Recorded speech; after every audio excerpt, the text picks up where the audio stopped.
Նայեք, Ռոհլյան, ինչ վիճակ է, հիմա մենք ունենք։ Պատկերացրեք կենսաղային վիճակ, ձեր ընտանիքում կամ հարևան ընտանիքում, հիմա երեխան դպրոցից գալիս է, ասում ինչ է ստացել։ Ուրախորը ասում է պապա ջան մեկ։ Պապան էլ ասում է ապրես, տղասես ինչ լավ տղա ես, մի հատ էլ համբուրում է, մի հատ էլ շագալատա տալիս։ Հաջորդ օրը երեխան, որ գնա դպրոց, ձգտելու է ինձ տանը։ Չի ձգտելու։ Էլի մեկ ստացած գալով է, մաքսիմում երկու այսպես տապանվել է։ Հիմա մենք ինչ վիճակ ունենք Հայաստանում։ 18 թվականին ընտրություն ա եղել, ընտրվել է Նիկոլ Փաշինյանը, ընտրվել է վարչապետ։ Ինչ խոստացել է, լրիվ ձախողել է։ Ուրի։ Պատերազմ, կորուստներ, զոհեր եւ այլ եւ այլ։ Եկել է 21 թվականը ժողովուրդը ասել է ապրես։ Թեկուզ հարիվ ես, բայց ապրես, ոնց որ ընդունում ենք, փաստացի սա է։ Ընտրությունների ձայները նշանակում է, գնահատում են այդ մարդու աշխատանքը։ Չի ուրիշ բան չկա, հիմա պարզ խոսանք է, որ ասում ծուր նստենք, ճիշտ խոսանք, սա է։ Մեր ժողովուրդը իրենց ձեռով գնացին եւ մեկի գիտելիքներ ունեցողին գնահատականը եղավ 50%-ից ավել։ 50+53, 54%-ի մոտ է։ Հիմա եկավ խոստումներով, ինչ ասեց, հա, այս բաները եղավ, այս պրոբլեմները եղավ, ճիշտ է սխալվել եմ, կարելի էր ուրիշ ձերի, բայց սիրելով եմ սխալվել, ժողովուրդ ջան, ձեզ սիրելով եմ սխալվել։ Ունեցանք Ղարաբաղի կորուստ, լրջագույն պրոբլեմներ, հողերի կորուստ, եւ հիմա կրկնվում է նորը։ Հիմա եւս գալիս է եւ ասում է ինձ ես խոստումների հետ կապ չունի, ես այդ խոստումները տվել եմ ժողովրդին, բայց ես խոստումները atveçay չեմ կոպիտ ասած։ Սա այնքան աբսուրդ վիճակ է։ Իմ մոտ որևէ տրամաբանական շղթայի մեջ այս ամենը չի տեղավորվում։ Հիմա մեկ նորից ասելու ենք, դե խեղճ Շարիֆը ինչ անի, նորից ասելու ենք, այլ եւ չկա, նախկիններն են մեղավոր, չգիտեմ ելով է մեղավոր, նույն ճանապարհով մենք պատրաստ ենք գնալ։ Ես պատրաստ չեմ։ Հիմա ձեզ ասում ենք, կա թիմ, որը պատրաստ է մտել պայքարի մեջ, որը ցույց է տվել այս 5 տարվա ընթացքում իմիջիալոց ինչ ասել են ճիշտ է դուրս եկել։ Իրականում մենք ես ուղղակի հիշեցնեմ 21 թվականի դիմադրության շարժման ժամանակ Երևանում Ֆրանսիայի հրապարակում բողոքը ինչի վրա է։ Վարչապետը հայտարարեց ազգային ժողովում, որ Ղարաբաղի հարցում նշաձողը պետք է մի քիչ իջեցնենք։ Մենք միանգամից հասկացանք սա ուր է գնալ։ Դուրս եկանք պայքարի, բավարար աջակցություն չստացանք։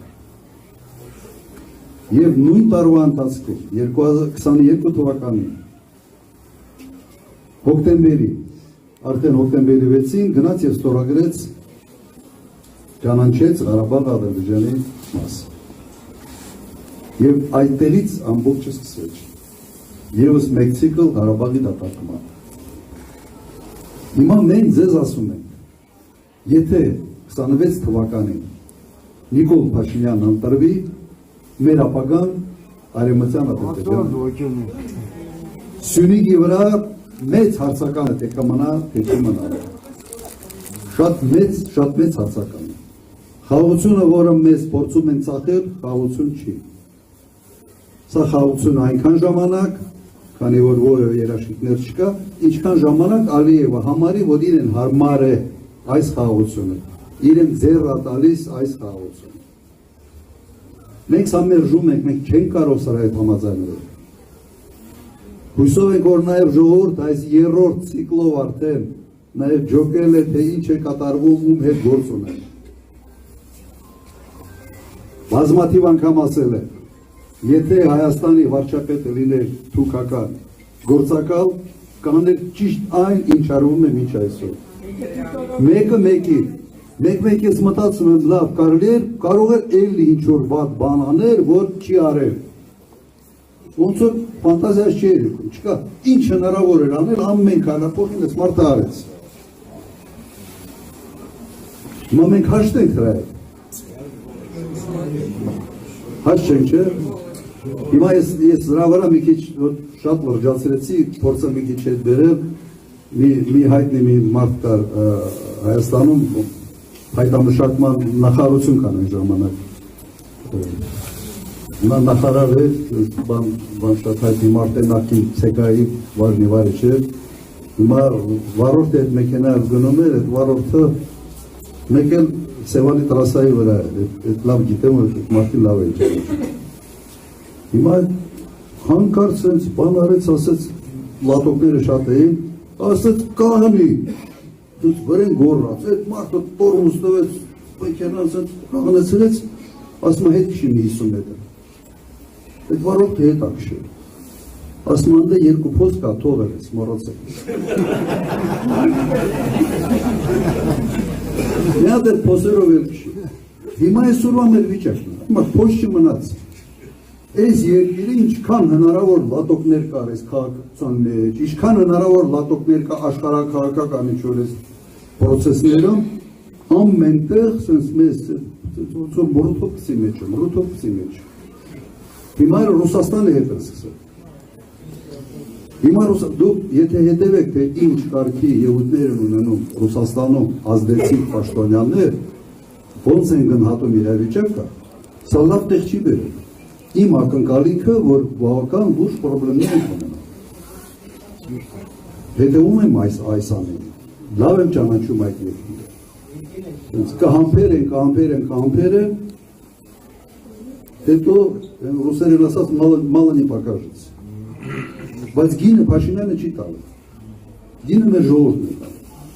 Ինքը արդեն սովորել է, որ ինքը կարող է պրոբլեմը ստեղծի, այդ թութուն ուրիշ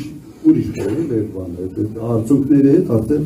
առնչություն ունենա մեր ամբողջ ժողովուրդը։ Հետո ինքը հանգիստ գալով է, ժողովուրդ ջան, ձեզ սիրում եմ, դուք չեք պատկերացնում, որ այս ամենը սիրելով եմ արել։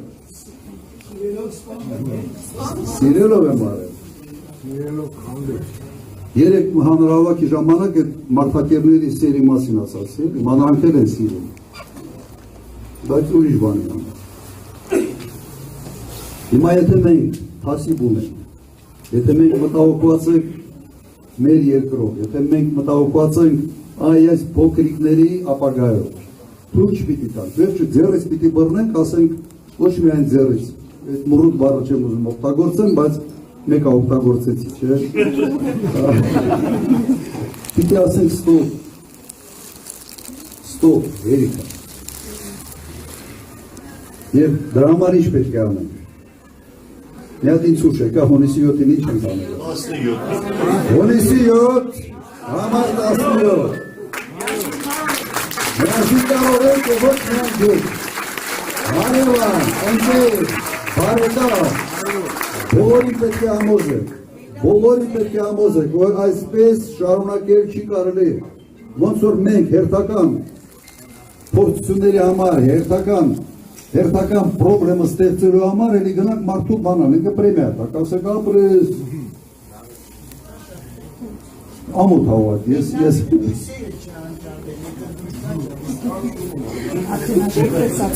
լուսերով չի, անցած ընտրություններին օբյեկտիվ ունենք,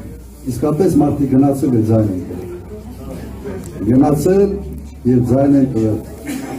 և ամեն մարդով ձայն է տվել Նիկոլ Փաշինյանին, թող մի քիչ մտածի, թե ինչ հետևանքներ է սա բերել։ Մեղադրանք չի, բայց զգաստանալու կոչ է, որ նույնը